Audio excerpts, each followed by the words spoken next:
Assalamualaikum warahmatullahi wabarakatuh. A'udzu billahi minasyaitonir rajim. Bismillahirrahmanirrahim.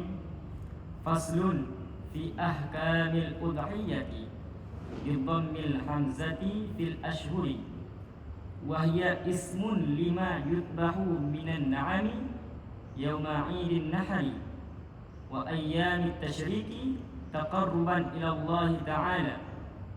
Wal udhiyatu sunnatun muakkadatun 'alal kifayati, fa idza ata biha wahidun min ahli baitin kafa an jami'ihim, wa la tajibul udhiyatu illa bin nadri, wa yajzi'u fiha al jaz'u min ad-dha'ni wa huwa ma lahu sanatun wa ta'ala fi saniyati, wasaniyu minal ma'di wa huwa ma lahu sanatani wa ta'ana fi salisati, wasaniyu minal ibili ma lahu khamsu sinina wa ta'ana fi salisati, wasaniyu minal baqari ma lahu sanatani wa ta'ana fi salisati,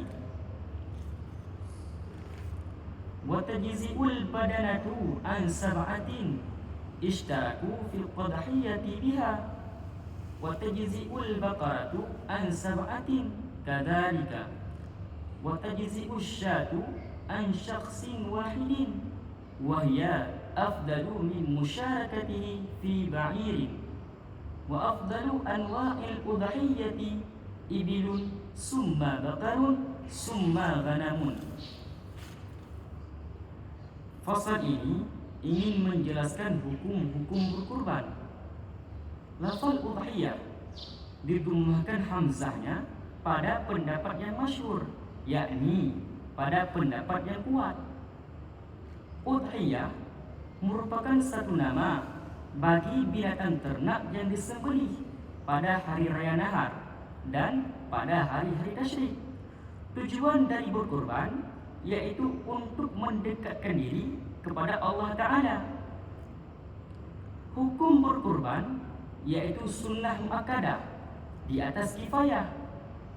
Maka apabila mendatangkan dengannya berkurban oleh seseorang daripada ahli keluarga, artinya dalam satu keluarga ada satu orang yang berkurban, maka dengan berkurban satu orang tersebut memadai kepada sekalian keluarganya, dan tidak wajiblah berkurban kecuali dengan sebab nazar. Dan memada pula pada berkurban yaitu dengan jaza'ah daripada biri-biri. Yang dimaksudkan jaza'ah daripada biri-biri yaitu biri-biri yang berumur 1 tahun dan memasuki dalam tahun yang kedua. Dan memada pula berkurban yaitu dengan sani daripada kambing. Yang dimaksudkan sani daripada kambing yaitu kambing yang berumur 2 tahun dan memasuki dalam tahun yang ketiga. Dan memada pula berkurban yaitu dengan sani daripada unta.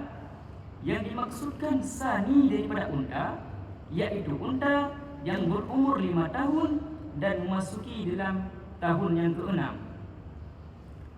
Dan memada pula berkurban yaitu dengan sani daripada sapi. Yang dimaksudkan sani daripada sapi yaitu sapi yang berumur 2 tahun dan memasuki dalam tahun yang ketiga.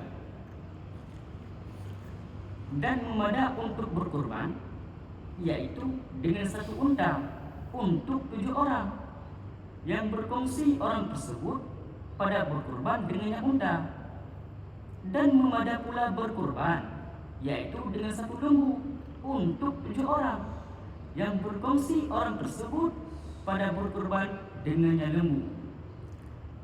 Dan memada pula berkurban yaitu dengan satu kambing untuk 1 orang, dan berkurban 1 kambing untuk 1 orang lebih baik daripada berkongsi pada unta.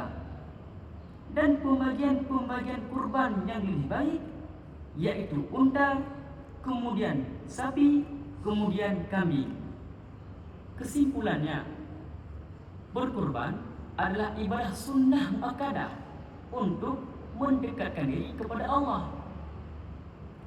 unta dan sapi dapat untuk 7 orang, sedangkan kambing hanya untuk 1 orang.